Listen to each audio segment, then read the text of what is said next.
বন্ধুরা, পেঁয়াজ এবং আমলকি এই দুটো একসাথে ব্যবহার করলে চুল হবে দ্বিগুণ লম্বা। রাতারাতি চুলের স্ট্রাকচার বদলে যাবে, চুল হবে কালো এবং ঘন লম্বা। তো আজকে তোমাদের সাথে খুব সুন্দর একটা ভিডিও শেয়ার করব, খুব হেল্পফুল একটা ভিডিও শেয়ার করব। যাদের চুল একদম লম্বা হচ্ছে না এবং চুল ঝরা পড়ার সমস্যা রয়েছে, তাদের জন্য কিন্তু আজকের ভিডিওটি ভীষণ ভালো হতে চলেছে। যারা আমার চ্যানেলে নতুন, যারা প্রথমবার আমার ভিডিও দেখছো, তাদের একটা ছোট্ট রিকোয়েস্ট করব, প্লিজ আমার চ্যানেলটিকে সাবস্ক্রাইব করে দিও এবং ভিডিওটি ভালো লাগলে অবশ্যই কিন্তু ভিডিওটিকে একটি লাইক করে যাবে। তো এখানে আমি একটি পেঁয়াজ নিয়েছি, পেঁয়াজটা খুব ভালো করে খোসা ছাড়িয়ে ধুয়ে নিয়েছি। এখন আমি একটি গ্রেটারের সাহায্যে গ্রেট করে নিচ্ছি। এখানে কিন্তু আমি একটি ছোট্টই পেঁয়াজ নিয়েছি, তো তোমরা চাইলে কিন্তু একটু তোমাদের চুলের ঘনত্ব অনুযায়ী তোমরা কিন্তু বানাবে। তো দেখো, পেঁয়াজটা কিন্তু খুব ভালো করে গ্রেট করে নেওয়া হয়ে গিয়েছে। এরপরে আমাদের একটি আমলকি গ্রেট করে নিতে হবে। এই আমলকি এবং পেঁয়াজ দুটোই কিন্তু আমাদের চুলের জন্য ভীষণ উপকারী। দুটো যদি তোমরা একসাথে ব্যবহার করো তাহলে কিন্তু রেমেডিটা আরও অনেক বেশি পাওয়ারফুল হয়ে যাবে, আরও অনেক ভালো কিন্তু আমাদের চুলে কাজ করবে।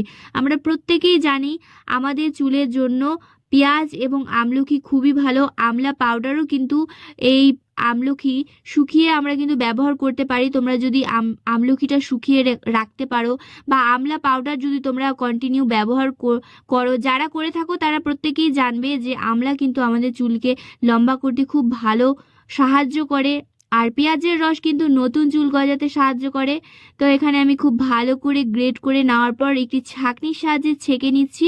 তো এখানে আমি 2 চামচের পরিমাণ রস বের করে নিয়েছি। এরপরে আমি বাটিটা সাইড করে রেখে দিচ্ছি। এখন একটি ছোট্ট কাজ করতে হবে। একটি পাত্রে কিন্তু কিছুটা পরিমাণ জল আমি গ্যাসে বসিয়ে দিয়েছিলাম, খুব ভালো করে জলটা ফুটে গিয়েছে। এরপরে আমি মেথির গুঁড়ো দিয়ে দিচ্ছি। তোমরা কিন্তু চাইলে এখানে মেথি দানাও ব্যবহার করতে পারো। আমার কাছে গুঁড়োটা ছিল বলে কিন্তু আমি এখানে গুঁড়োটা দিয়ে দিলাম। তো তোমাদের হাতের কাছে যেটা থাকবে সেটাই তোমরা এখানে দিয়ে দিবে। গুঁড়োটা দিয়ে খুব ভালো করে তোমাদের নাড়িয়ে নিতে হবে যতক্ষণ না পর্যন্ত মেথি দানার সমস্ত গুণাগুণ এই জলটার মধ্যে না চলে আসছে, ততক্ষণ তোমাদের একটু ফুটিয়ে নিতে হবে।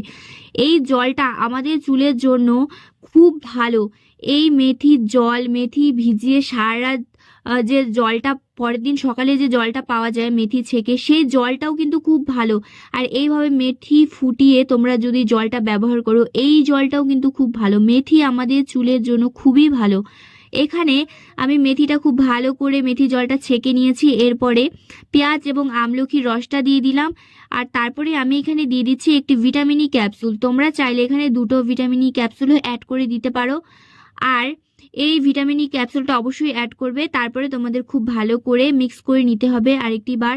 এরপরে লাস্ট তোমাদের এখানে আরেকটি জিনিস অ্যাড করতে হবে, সেটা হচ্ছে সর্ষের তেল।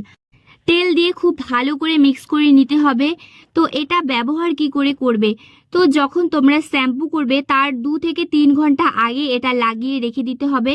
একটি তুলোর সাহায্যে খুব ভালো করে তোমাদের স্ক্যাল্পে লাগাতে হবে। এইটি কিন্তু স্ক্যাল্পে খুব ভালো করে ব্যবহার করবে।